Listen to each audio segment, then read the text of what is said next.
So a quick reminder before we start that we are recording the session, and the purpose being so you can share this webinar with your colleagues or people who are not able to attend.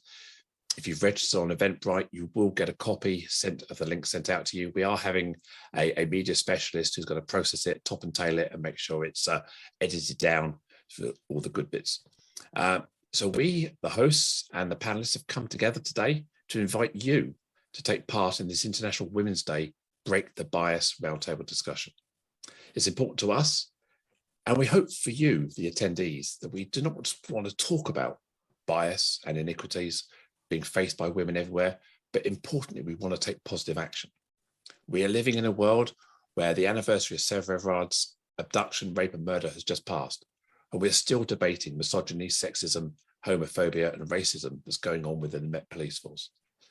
For many of us, the pandemic is nearly over. However, the legacy of disadvantaging women and the inequities created will last for us for a long time, possibly a generation or more. And just as we thought 2022 couldn't be any worse than the past 2 years, we're now faced with the global crisis of the war in Ukraine, instigated by the president of Russia, Putin. We're starting to see displacement of families being torn apart where women and children are evacuated, leaving men behind. And no doubt we'll hear stories of bravery of women in the months to come. But we're already seeing some serious issues coming to light around sanitary and period product support, women who are giving birth in bomb shelters. All this while we see little or no female representation on the top tables of the politics from both sides. There's a recent article in Marie Claire and Elle where they're now rebranding their magazines in Ukraine to give support and practical advice to women in the face of war. This is 2022. Are women really making roads into equality? A shocking statistic published by the World Economic Forum states that the current pace of change, that gender gaps will not be closed for over 50 years in Western Europe. That's 2072 for those who need help with the mathematics of that. How can we refocus? How can we halve that? But even halving that is 2046, and that still sounds like a long time to wait for me. If we look at the rest of the world, and the figures are even more staggering. Some areas estimating 150 years or greater to achieve some sort of gender parity and equity. Yes, we have the 30% club in the FTSE 500 to create female representation on boards, but is that really moving the needle forward and driving the change, or is it just window dressing? To quote a recent article in HBR magazine titled Male Allyship, it's about paying attention. Men claim to support gender inclusion and equality, but at the same time struggle to see gender discrimination and harassment in their day-to-day work. They lack the situational awareness, a key element of male gender intelligence, or GQ. Fortunately, there are ways that men can build their situational awareness and GQ. Start by educating yourselves, by reading up on gender issues at work, attending gender inclusion events. Then notice non-verbal language, the signals that something isn't right. Notice sexist words and phrases both in meetings and in side conversations, and of course banter. Then focus on intersections by learning about the experiences of women of colour. Pay attention to who is included and, more importantly, who isn't. Finally, start conversations. Ask women about their experiences directly. So we, women, need male allies to step up, to step in, and ensure they are active and deliberate in their efforts to promote and support women, not only in the workplace, but also in wider society. So here we are to talk about this today. I'm your co-host, Joanne Lockwood, and I will be introducing to the rest of the panel shortly. So please don't forget, we welcome your questions. If you look at the bottom, there's a Q&A button in Zoom. Please use that. You can also upvote questions posed by other people, so we can tackle them in that order. So firstly, my name is Joanne Lockwood. I am your panel chair, and I will shortly be introducing the rest of our panel. I identify as a transgender woman and use the she, her pronouns. I am an independent inclusion and belonging specialist, and I work with organisations throughout the UK, Europe and elsewhere to raise the expectation of positive people experiences that allows all people to thrive both in society and the workplace. So if anyone's late joining, this is a safe space. We're here to talk, we're here to challenge each other. We all have boundaries, so we ask that questions come from a position of respect. We are intolerant of intolerance, that paradox of intolerance. And don't you think that tolerance is a horrible word? So a final reminder, this is being recorded so you can share with your colleagues. First of all, I'd like to ask you a couple of questions in a poll. So are you ready?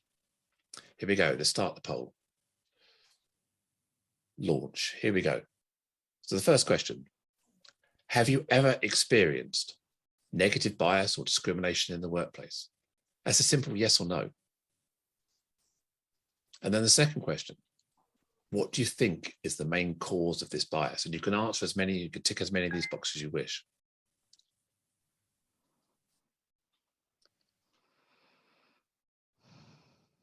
So I can see overwhelmingly a lot of responses saying, yes, you have experienced negative bias or discrimination in the workplace.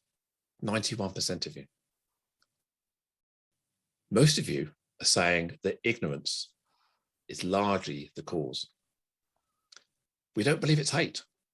Yeah, and I think that maps out to most people's experience. There's a lot of ignorance out there. Apathy, it's not my problem, really. Lack of education scores high. And also there's a lot of societal peer pressure. It's just the way we are, the way things happen. So thank you. Let's close that poll. And you can see the results on the screen there, as I just said.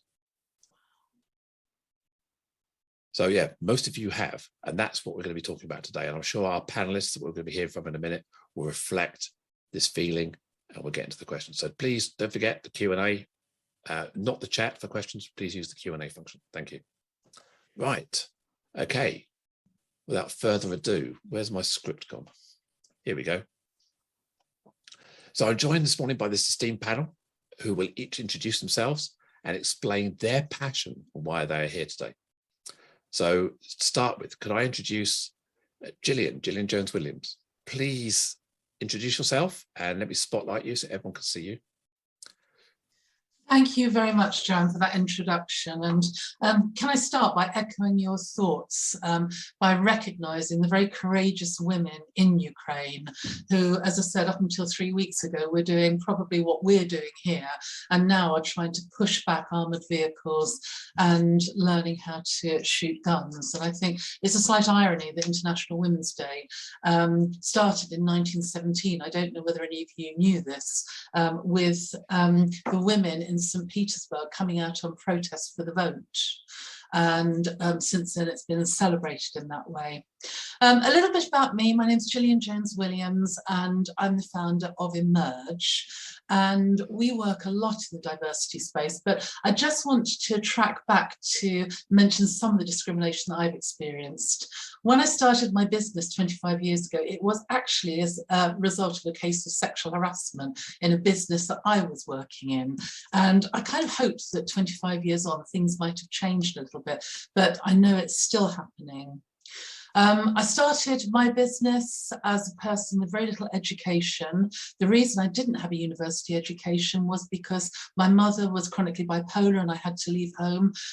So often when I've been training groups, particularly when I was younger, I would get people asking me what my degrees were, and I think making judgments on me there. But I've built up Emerge. We do a lot on diversity. I founded the Rise Women's Development Programme, and really my why and my passion is that I want to help to accelerate gender parity. Those figures that you cited, Joanne, are just absolutely inconceivable to me, that it might be 46 years or more before we get this. I've got a 1-year-old granddaughter now. I want it to be in her life and not to keep going like that. So I work a lot on women's development, all sorts of diversity and inclusivity. And after the death of Sarah Everard, I was one of the first women to start delivering workshops on male allies for women's safety, both in sporting and university. So as I said, I'm here to really help to understand more about what discrimination is going on and to hear your stories and to answer them with my experience. Thank you, Joanne. Thank you, Gillian. Looking forward to hearing some more views from the questions later on from you. Now I'd like to bring Rose onto the stage. Hello. Rose, would you like to introduce yourself? Hi. I hope you can hear me. My internet might be playing up. So why am I here? So I'm Rose Shand. I am the global HR business partner for a very large IT company. I'm also the chair of Diversity, Inclusion, Belonging and Equity, which means I'm responsible for diversity inclusion across 30,000 people in around 11 countries. So the reason why I'm here, I need to go back into history as to why I'm here. So in my early 20s, I was both a feminist and a Black nationalist. And I joined various groups because I was passionate about equality in both areas. What I found was it was very difficult for my voice to be heard and for me to be in the body of both groups. They weren't overly inclusive. I was subject to stereotypical comments, microaggressive behaviors. Some groups were worse than others. I'm also Black British, and both my parents, they come from Trinidad. They're called immigrants, even though they wouldn't consider themselves as immigrants. They went from one part of the British Empire to another part of the British Empire. So from Trinidad to England. So they don't consider themselves as immigrants. That's another story. But as a child of my parents, I experienced similar experiences in both countries, both Trinidad and in the UK. Both I felt excluded in both. I felt different in both countries. In both countries, they considered me a foreigner. In both countries, they said I spoke funny or used different words. But one country was worse than the other. I felt more included in one country than the other. These experiences I'm now grateful for because they help me to understand the bias and discrimination. It's not just about black and white, male and female. It's multi-layered, and it's very complex. There are different systems of oppression, and people sometimes, a lot of people, suffer overlapping oppression. So I'm here because I am passionate about diversity and inclusion. I'm passionate about intersectionality, and I'm passionate that any solutions that we have are not just simple, based on the problems which are very, very complex.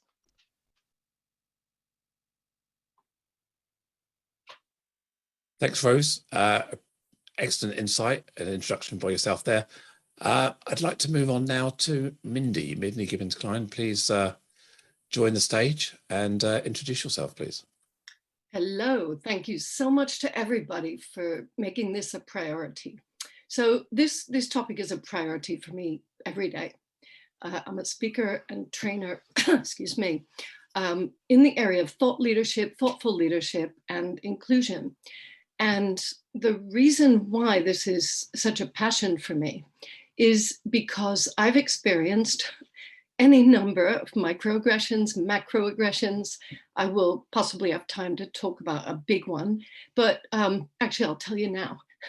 I came from the corporate world where I thought I was going to play out a nice corporate career. And I was made redundant, laid off when I was 6 months pregnant. And so I became what I call an accidental entrepreneur. And that fueled a desire in me to do my best. And I really didn't want to run a business, but I ended up running one. So excuse me, I have allergies. So I have 2 businesses, one thoughtful leadership in corporates and for entrepreneurs, and the other is a book coaching business. And I am absolutely shocked every time when women don't step up. So my interest in this area and my strong belief is that we as women sometimes have a bias ourselves, and that causes us not to step up. And it's my job to investigate that. So I'm really, really curious, and I'd really love to see what other people think about this and whether we hold ourselves back. Thank you so much. Thank you. You may notice I've just enabled live transcription for anybody who needs the transcription service. Apologies for not turning that on at the beginning. So if you do need that, you can access it via the transcription icon at the bottom if it's not already automatically displayed for you. Okay, next I'd like to introduce Sally Sheen. Please say hi and introduce yourself. Hi, hello everybody. It's great to be here amongst this wonderful group of people, and it's fantastic so many people have joined us. It just shows you. I'm Sally Sheen. My professional background, I started life as a secondary school teacher in some quite rough schools, and probably learnt most of my life lessons from that. Then I became a HR OD training professional. And was delivering quite a lot of management development training courses, which took me into a completely different area, which was I set up a charity supporting people with learning disabilities into work. And then after that, I went into, became an OD HR professional and took up director of HR OD roles.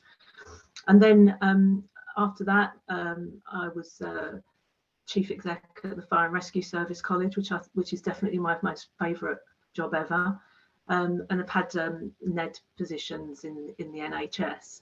So I've changed kind of course quite a lot.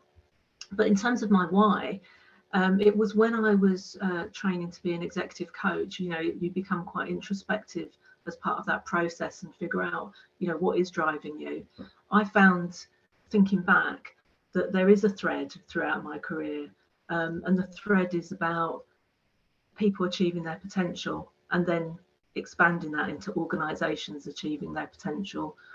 And I can trace it back to when I was a really small child, and I overheard a story that my aunt was telling about my father and how he'd got a scholarship. They were from a very poor family, but he couldn't take it up because he had to work to help support the family. And I felt that because I was really small. It's amazing how stories shape your values.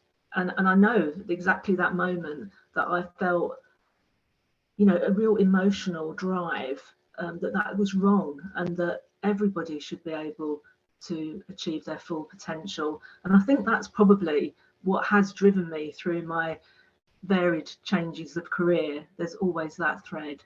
And I think, we're talking here about women in particular on International Women's Day.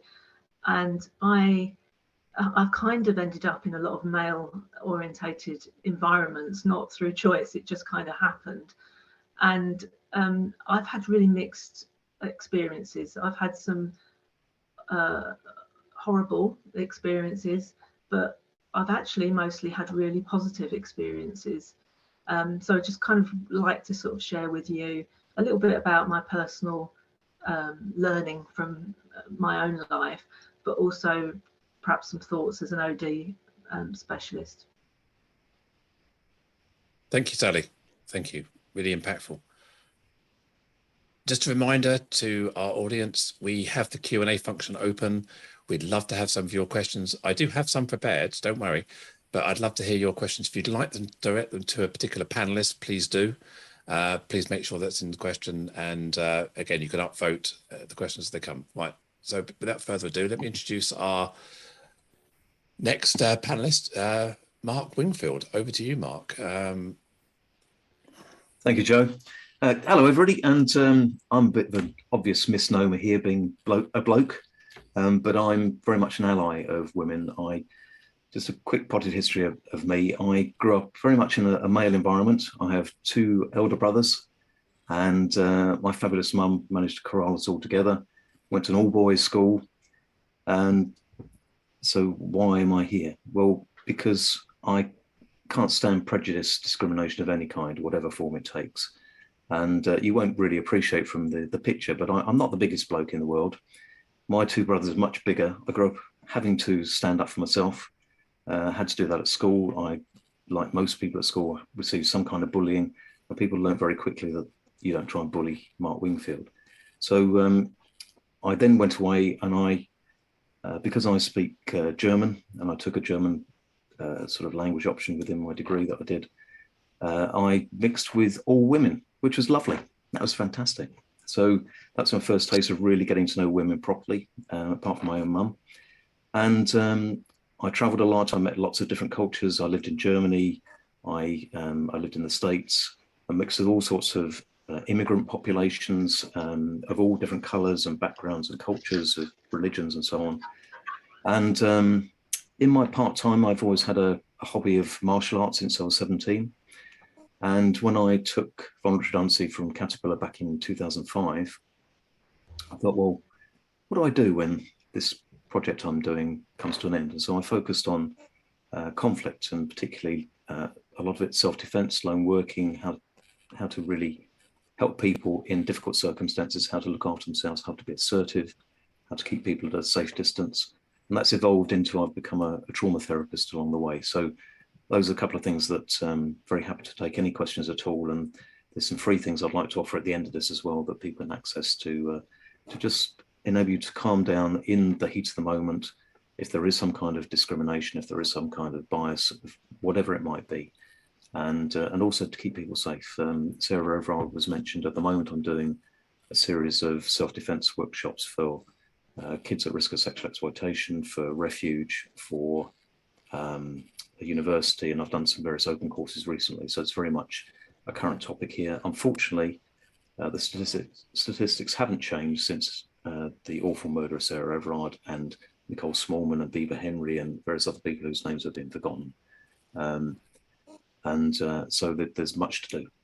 So thank you very much indeed for allowing me to be here and the invitation. And I look forward to all the discussions. Thanks very much indeed, Joe. Thank you, Mark. Very insightful, and it's great to have you here. And I'd like to introduce our last, but no means least, in fact, probably our most important panelist, Susan Mumford. Very charming, Joe. Thank you. So my name is indeed Susan J. Mumford. I'm a sector supporting entrepreneur for the art market. In context of today's discussion, I'm the founder and CEO of the Association of Women Art Dealers, also known as AWAD. You know, trade associations always have to have their little acronym. So as the email signature also reads, whenever I send anyone a message, it says, my side hustle is addressing conscious, unconscious, and intersectional bias. I'll speak on that later. As for core value, continuing my signature, fairness, which drives all that I do. And I've looked back on my life time and time again and realized how much that was even the case for what I was doing, little initiatives as a child in my neighborhood. So indeed, I arrived in England in 2000, thinking that my future would be in the form of a gallery cafe in my home capital of Little Rock, Arkansas, explaining my accent. However, it turned out that the same person who was determined as a girl to show the boys that a girl could also play football, which we called soccer where I'm from, the seemingly natural way that I was with entrepreneurial activities in my neighborhood, that would be with a lemonade stand, my leaf raking business, so on and so forth. And that's all of that despite a neighborhood bully, just so happens to be a boy, would always pick especially on me. I don't think that was a surprise now that I'm at this stage of my life. And the passion with which I was the co-founder of my university environmental concerns committee all said much more about what was to come. So I did set up as an art dealer and gallerist in Soho in London. And I had that career for a decade. And it was during that time that we were hit by the credit crunch, crashing of banks, and I decided to set up an initiative, a localized network for women and women identifying art dealers. That was early 2009. I still remember the moment that I had that light bulb idea. That became the Association of Women Art Dealers, a multi-chapter international not-for-profit. And by the way, those of you who might be wondering, gosh, but surely you were 10 years old at the time. I'll speak to that later as well. So we started this network, and within a year saw various businesses being saved. As part of that work, we started going out to various industry events, running panel discussions, talking about bias, talking about the real experiences of the sector. I eventually learned to present numbers first and foremost at the beginning of panel discussions. So we didn't have questions like, is there really a problem in the sector? But instead we would say, here are the statistics, here's the reality, just like what we're doing in today's discussion. How can we go about tackling it? How can we have those male allies? How can we improve the situation with power? You can see I love this sign behind me, knowledge is power. And indeed, it is now not a surprise, although it was at one stage, when I was first presented the following question by a man who I'd known for years and years. I bumped into him at an art fair, and he said, "But Susan, why did you need to set up the Association of Women Art Dealers? I treat all women the same." Deep breath and explain. And I can see of my fellow panelists some acknowledgement. So we do indeed, we've had much work to do. Just one other story going back to childhood is that I recall a boy in my neighborhood shouting, "You throw like a girl." Now I must have been about 10 years old when this happened. And what I still remember is I looked to him and I said, "I hope so." And what I recall happened next is he didn't know what to do. And we kept on playing and we had a great time. Now that moment, that discovery was absolutely vital for future years to take what was a moment when I could have been defensive, had an almost unconscious reaction. I instead brought it into my conscious mind and I went, how can I respond to this? I did. I didn't tell him off. I did it with grace and we were able to carry on. And let's just hope that perhaps some of those boys on the football field that who would say, "Boo, we've got a girl on the team this year," or that next door neighbor who said that to me, perhaps that helped later in life realize that girls can throw a ball in their own way as well. In terms of why I'm here today, you can tell that I speak about this with passion. I've learned that I am somebody who is willing to use my voice. I use it for good, and I often speak on behalf of others. I'm very happy, very willing to do so. We might make it look easy, but trust me, it's not always easy to do that. So I hope that myself, alongside the panelists today, we inform and inspire action as a result of this roundtable discussion, with input, of course, from our engaged audience as well. Thank you, Susan. Very insightful introduction, and I can see we've had 2 audience questions come in already, so fantastic. I'll get to those after I've asked the panel a question each. So yeah, please keep them coming, and if you'd like the questions, you can also upvote them and get them to the top as well. So excellent. I can see we've got some audience engagement already. Right, so I'd like to bring Gillian back into the onto the floor here. So Gillian, you said in your introduction that you work with a lot of women in leadership roles, coaching, empowering women. What are the lived experiences? What are the stories you're hearing? Are things really changing or not? I would love to say that they are. And as you said, I get the privilege of coaching a lot of senior women as well as women who are early in their career. I particularly like to focus on women trying to get onto boards and into senior positions, because I see so much still the struggle that we're having. In fact, I think I saw some research yesterday which says that still only 8 women CEOs in the FTSE 100. So that hasn't really improved in the last few years at all. And so what I see is women still being told technically they're good, but they don't have enough gravitas. I don't know if that's a word for they're not a man. I see women struggling to be heard. I see women not being paid the same rate. I see them being hijacked. But I also have seen something which you may or may not have heard about. We've heard of the glass ceiling, but the glass cliff. And this is women being put into roles where potentially the organisation is in crisis or at risk, and potentially it's almost an impossible situation for them. And because there are so few leadership roles around, they tend to jump at them and be very, very keen to take them.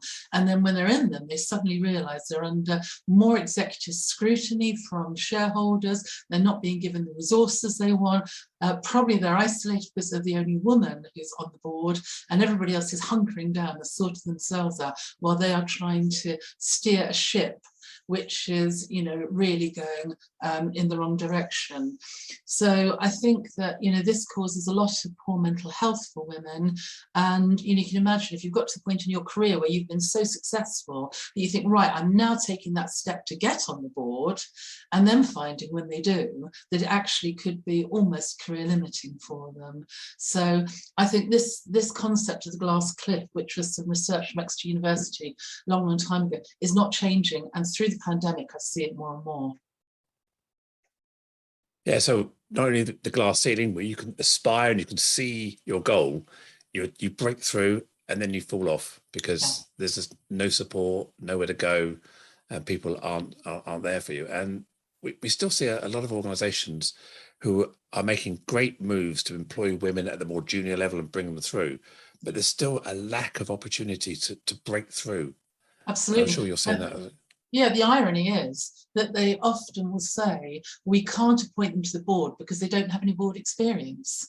Well, you brought them up through your how are they supposed to get the board experience, you know? And that for me is something which I think, you know, organisations need to be so much better at preparing women for these roles, giving them exposure to boards so that they're ready to take on those positions.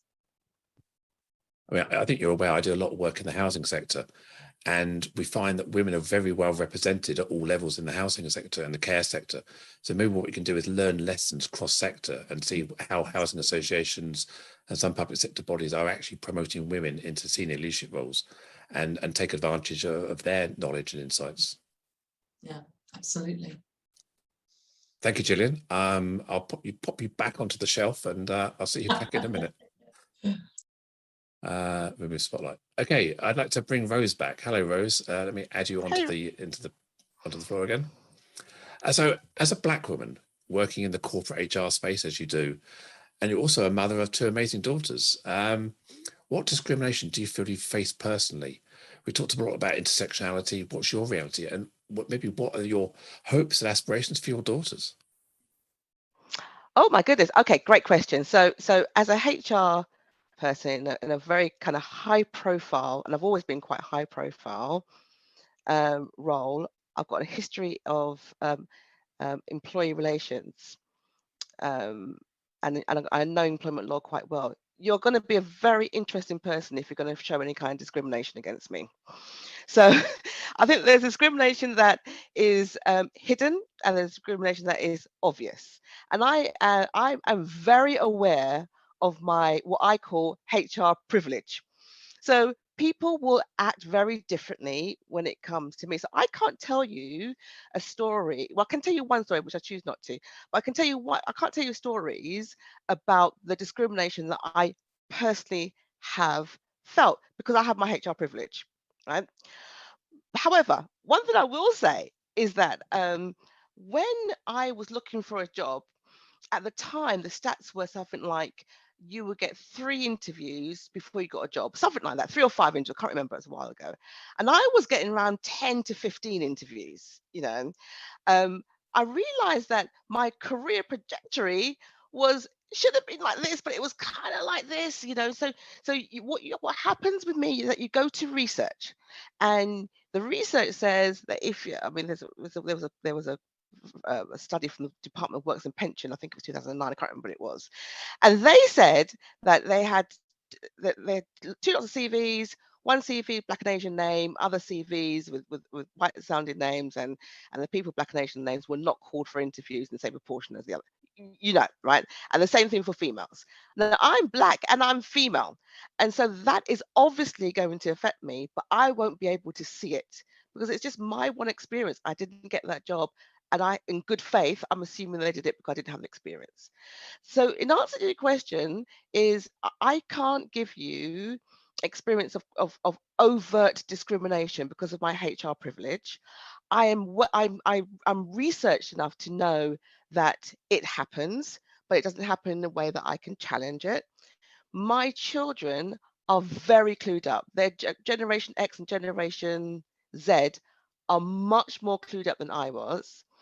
If they experience any kind of discrimination, and I'm talking about microaggressions and bias or discrimination, they will naturally say something because of that, what I called entitled characteristics, which I love, by the way, I love.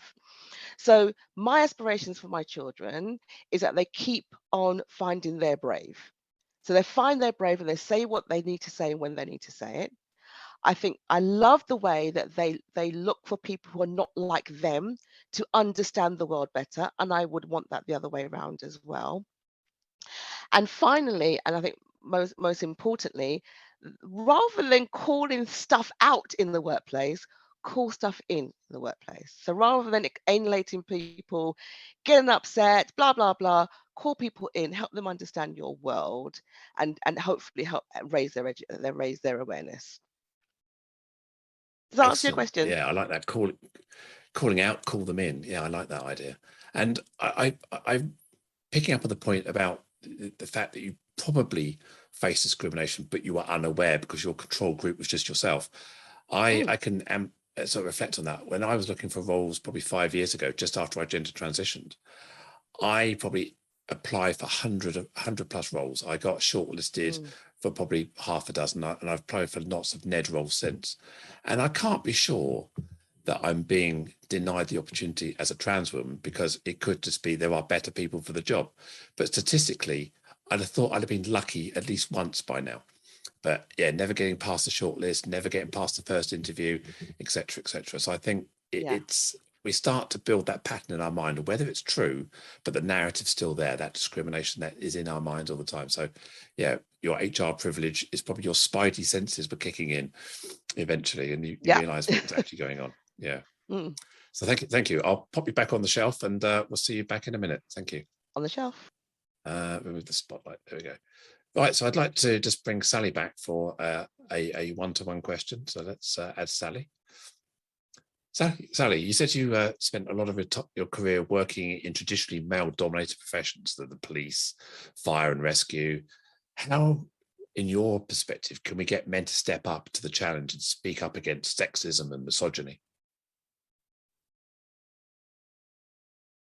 Oh, sorry, you're on mute, Sally. Sally, you're on mute. I think I've done by now, wouldn't you? Yeah, I think I might broaden that question out a little bit and pull in from a few areas here. My experience has been really mixed, and I think I love that phrase about calling people in, and I think I'd kind of add another layer to that about actually celebrating the good, because I think the majority, just this is my personal experience, the majority of male colleagues that I've worked with have been great supporters of women, and I think it's really important to sort of celebrate that, as well as to call out when that's not so good. The fire service have a thing called he for she, which is a whole kind of approach to encouraging men to support women in the workplace. I had, again, in the fire service, the chief fire officer of London Fire Brigade was Danny Cotton, who I know well, and she was in charge when the Grenfell fire happened. Can you imagine? And what's interesting, I think, is previously it had always been male chiefs, and generally speaking, that's the same across the country. And London is the biggest fire and rescue service. And she worked her way up through the ranks, as you do in fire service. But one of the things that she did in terms of the culture of the organisation is she sent out a really strong message about it's okay not to be okay. And that was a general thing because the culture was so macho, and people didn't wouldn't easily admit when they were struggling with their mental health or whatever. And one of the simple, powerful actions she took after the fire, because she was quite traumatized by it, was she talked about that, and she had counselling, and she made sure everyone involved got counselling. So I suppose what I'm getting at is, and this is with an OD hat on as well, is quite often organisations approach it by compartmentalising these things. And I think actually there's a bigger piece here around looking at the overall culture of an organisation, rather than trying to pick off a little piece here and a little piece there. And I think you kind of have to step back and look at the overall culture, because actually, if you've got a really good organisational culture, you will be less likely to see the sort of negative behaviours that we've talked about. And what's culture rooted in? It's about values and common values. So how do we do that? Well, we don't sort of put a big poster on the wall with a list of values that nobody could disagree with. You kind of have to link it to people's personal values. And certainly, just to tell you a little aside, when I went into the fire service, I'd never worked in the fire service before, and I wasn't a uniformed fire officer. And I went for an interview, and I wasn't, to be honest, totally sure whether I really wanted the job. And until they asked me this question, they said, okay, so this role is you're going to be in charge of a lot of mostly uniformed men, and you've not done that before in your career, and you're going to face sexism. How do you feel about that? And honestly, as soon as they asked that question, I couldn't wait to get this job. And I said, oh great, bring it on, because to me it's just stupid. It's just so silly. And I got the job and I went into it, and I was all ready to sort of make this big speech, which was actually quite humorous as well. And I didn't really need to, because what I ended up doing was having lots of conversations about our common values in a really relaxed way, and that was kind of what I built on. It was kind of good common values. So how do we get men to step up? I think a lot of men do, and I don't think we should sort of be tarring everybody with the same brush. I think a lot of men do, and certainly even my personal experience of that is, people have sort of stood up and been counted. But it is about pulling all the levers, looking at the culture. And if I can just come back to one thing that was said, Mindy said at the beginning, she talked about women stepping up. And in all of the organisations, particularly fire and police that I've been involved in, a huge amount of effort has gone into trying to get women, BME people into the organisation, to get more diversity on all sorts of levels. And they've been, some forces have been really successful. One that I was involved in was great, really did a great job at getting people in. But what I find in organisations is that marginalised groups often will not go for promotion, because, and I spoke to lots of people about this, because I looked at all the data and I said, well, actually, yeah, great, we're getting people, but why are they not going for promotion? These people that are really great, and they should be. When I spoke to them, a lot of people were saying it was something about not wanting people to think they'd got the job, but just because they were from some group, and they had to be really ready. Whereas a lot of the men in these organisations just go for it. So one of the pieces of advice I would give to anyone who's a manager in an organisation of that nature is to actually encourage women or underrepresented groups to go for promotion, because I think in a lot of cases that's often all people really need. You are ready, go for it. Nobody's ever really ready, go for it. Whereas actually quite often women in those organisations have sort of waited and waited until they're absolutely perfect for the job, and while men are just sort of zooming ahead.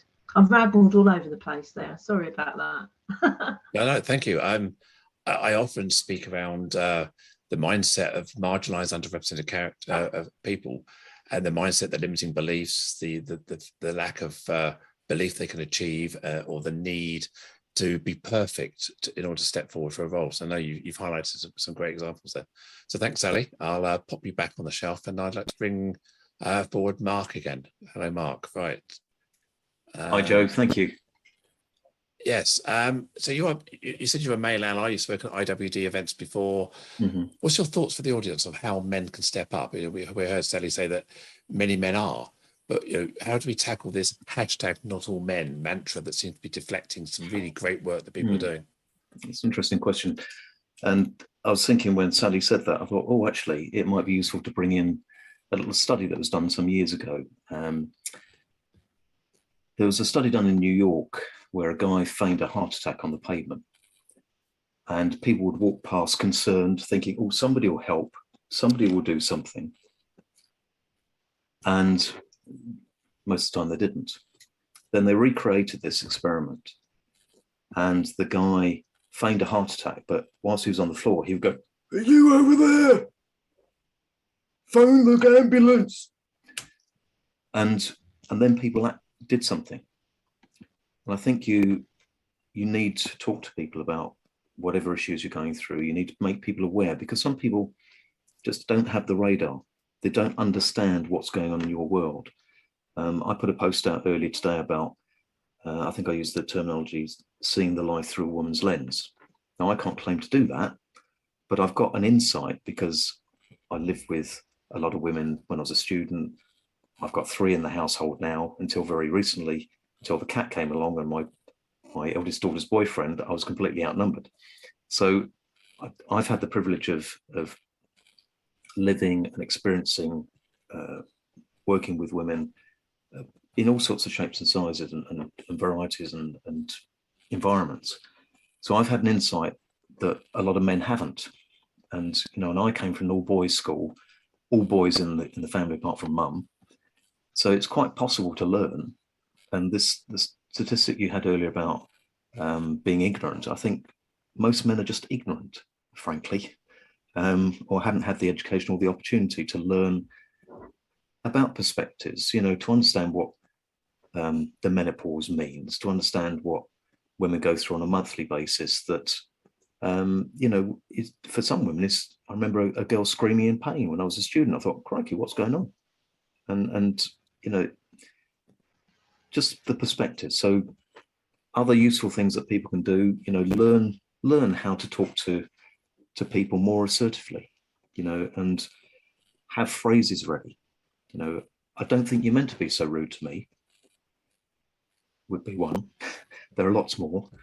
To have a way of physically signaling with your body language that it's not okay to talk to an individual, whether they be male, female, of a particular colour, culture, background, religion, whatever it happens to be, in a certain way. So, you know, just a simple hand. We all know what that means. That means stop. You can do that very subtly by just, you can't see it, I'll stand up, but have it by your hip, you know, as just a very gentle, actually, please don't talk to me like that. You can do that in the boardroom. You can do it on the shop floor. Yeah. That's a very, very simple indicator. It's not aggressive. It's saying, actually, hold on, stop.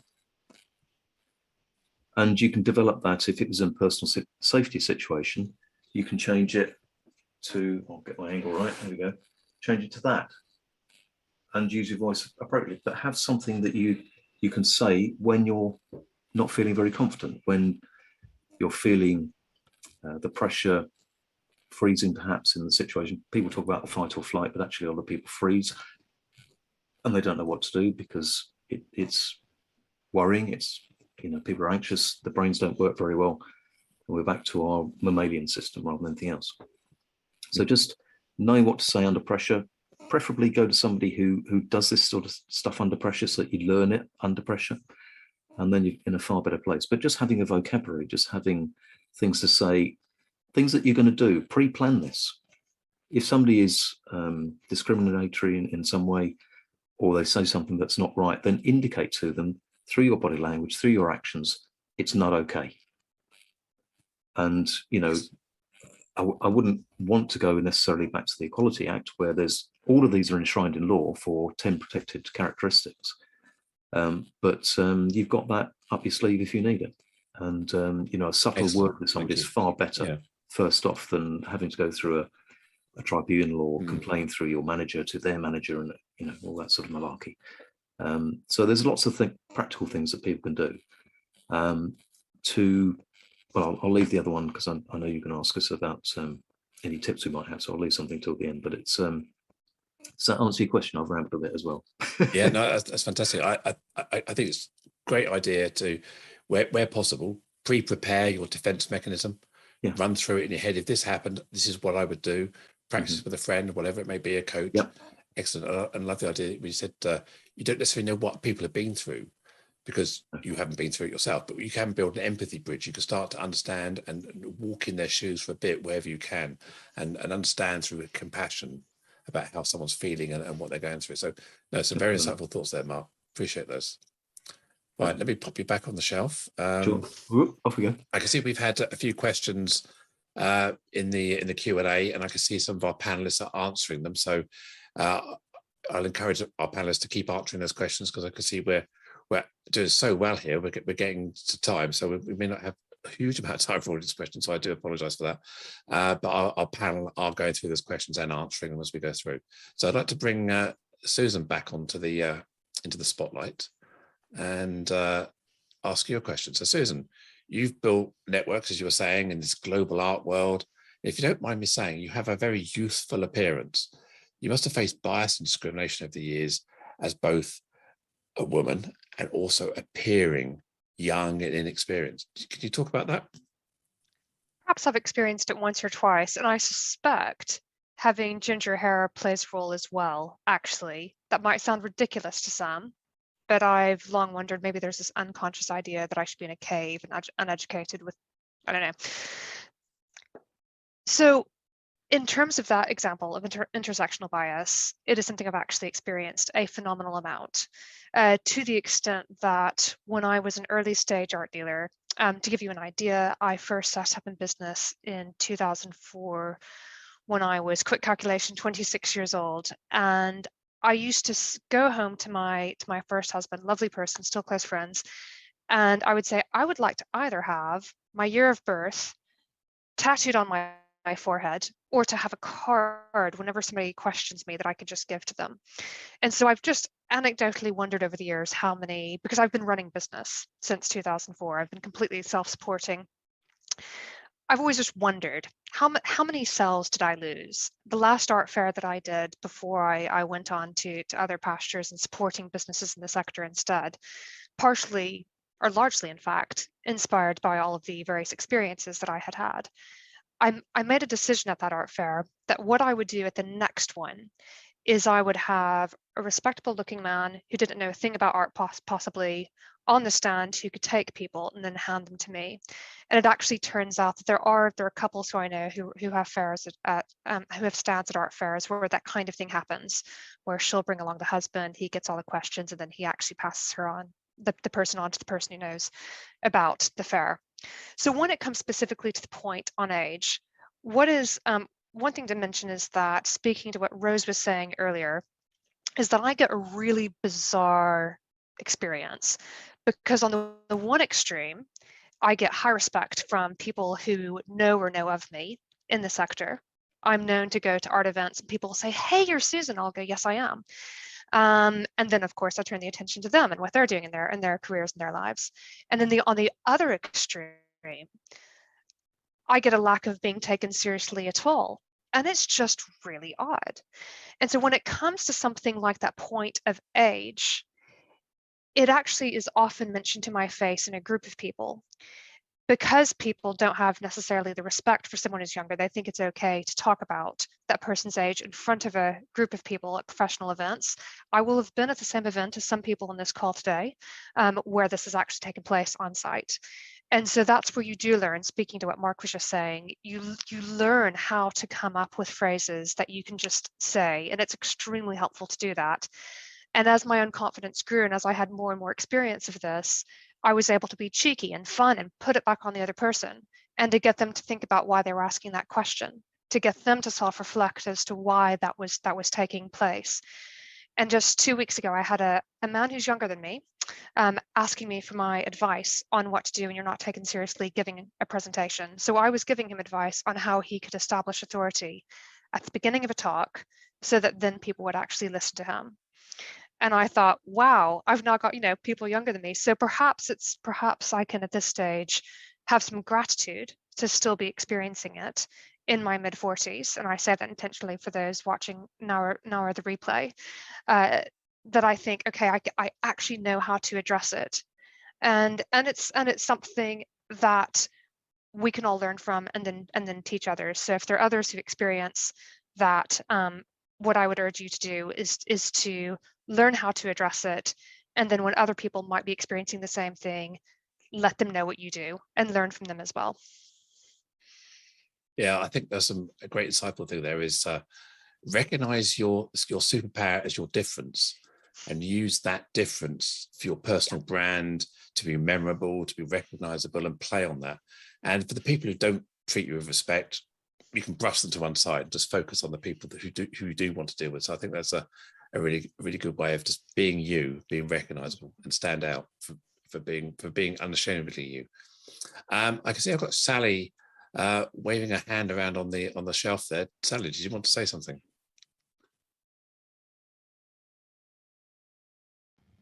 Yeah, it's interesting, that point about age, because I work independently, and I coach a lot of women who are a similar age to me, and I think there's a sort of phenomenon at the other end of the scale as well. As women get older, they are often dismissed, you know, in a way that they weren't in their sort of middle years. So I can see, you know, it's a double whammy, really, isn't it? And I've definitely had that experience as well. And the sort of impact that it often has is it starts to affect women's confidence. So I once did a workshop on personal resilience. I was delivering a workshop on personal resilience, and it was a women's conference. And actually, what I found was about half of the women who'd signed up for that conference were older women who sort of said, well, I used to be a really confident person, and it's all just kind of disappearing. And it was, you know, when we got into it, it was often to do with the way people reacted to them was different, the way people behaved to them. So I thought about that. I thought less actually about the younger end of the scale as well. Thank you. To our audience members, I'm conscious of the time. We're into our last 30 seconds. We've still got a little bit more to go. This is being recorded, so if you need to nip off, that's fine. I respect your schedule. If you can hang on for a few more minutes, that would be fantastic, because I'd love to hear from Mindy one more time. And also, we've got some closing snippets that I'd like to share from each panel member. And what we'll do is, with the questions you've asked, I'm going to get each of the panelists to go through those questions, and when we send out the link to the recording, we'll make sure those questions are asked by as many panelists as possible, if that's okay. Thank you very much. So I'll bring Mindy back onto the stage and just ask her one question. So you are an accidental entrepreneur, I think, as you said at the beginning. Women are women still underrepresented in the entrepreneurial world? So you're in the business, book publishing business. We're not seeing many women publishing books. Is that because they're not in the leadership positions? What can we do about it? Okay, so thank you, because I think a lot of women are like myself.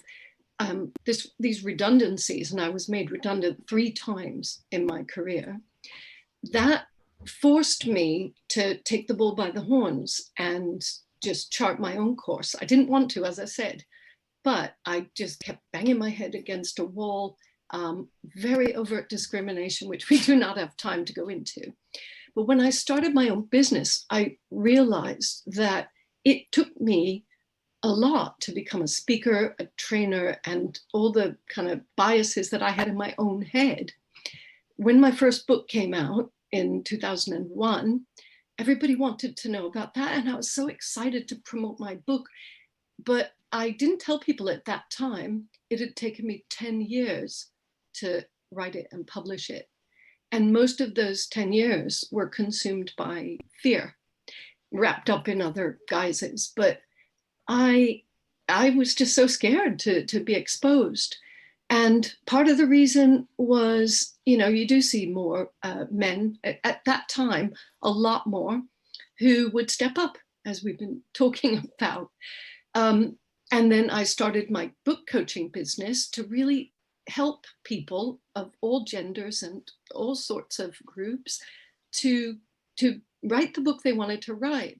3 years in, one of my mentors said, take a look at your client list. And I was shocked that despite being female, wanting to give people a chance, 100% of my clients, 17 clients, were all men. So I now realize that left to chance, people aren't always given the chance.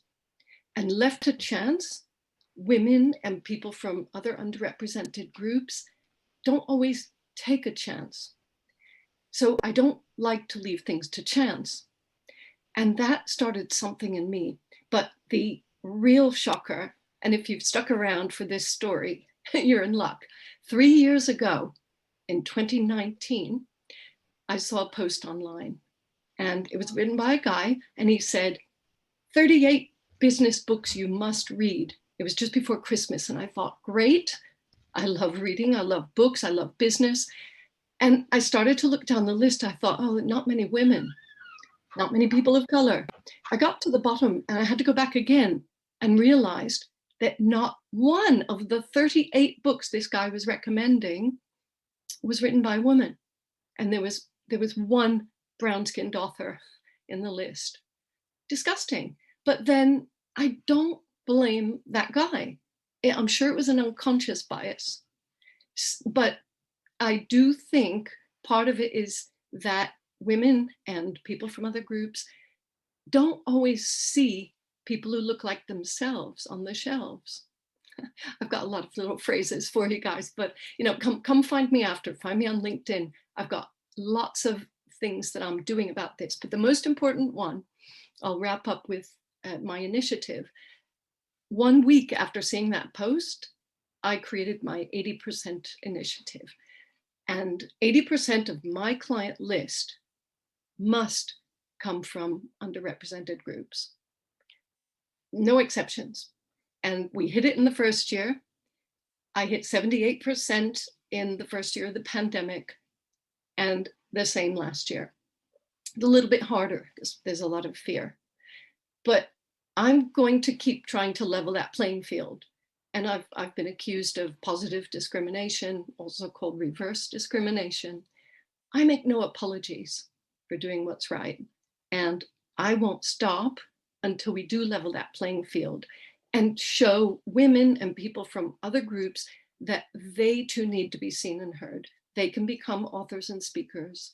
They have plenty to say, and we can redress the balance and level that playing field. And that's my work. Excellent.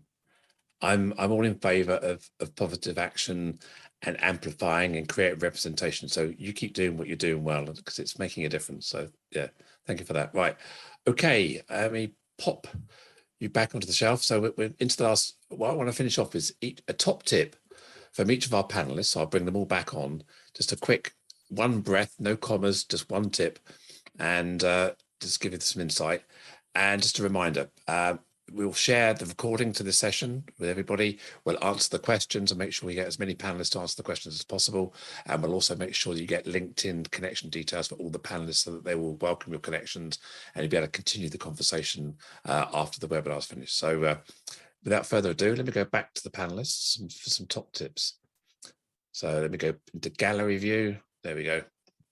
Right, so I'm going to go top left on my screen, which is Gillian. Gillian, what's your top tip to leave the audience with?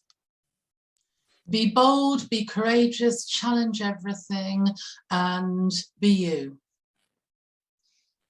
Excellent, thank you. Mark? Learn self-havening. And if you'd like to learn how to do that, to calm yourself down, to be able to deal with anything, contact me and I'll send you a self-havening guide. Excellent, thank you, Mark. Susan? Mine is to learn to bring the unconscious into the conscious mind to actively and positively tackle bias for yourself and others. Thank you. Sally? Go for it. Just don't hesitate. If you've got an opportunity, go for it. Thank you. Love it. And Mindy, finally. Be bold, be opinionated, yet respectful, and never apologize for doing what's right. Excellent. I suppose I should give you my thought. Be the one. Be the one. You may not be able to change the world, but you can change yourself. You can influence those around you. Take personal responsibility and be the one. And a final thought from Gillian, who just wants to talk to you quickly before we leave. Just one quick thought. We have offered a place on our Rise Women's programme. I've got all the people in here now. We said we would draw it on this one. So very, very quickly. I'm drawing it, it's coming in now. And the person is Vicky Fairclough. So Vicky Fairclough, we will be in touch. Excellent. Well, a big thank you to my panelists and guests today, Gillian, Mark, Susan, Sally, Mindy, and Rose, who had to step out. A huge thank you to you, the audience, for your questions, for sticking with us. And I really am grateful for you allowing us to overrun by 7 minutes and 55 seconds. I really appreciate that. So thank you very much. Have a great rest of the day. If you're not already, follow the IWD 2022 hashtag or Break the Bias hashtag. Look at other people's stories. Understand people's lived experience. More intersectional, more knowledge you can gain, the better it is for everybody. So thank you very much.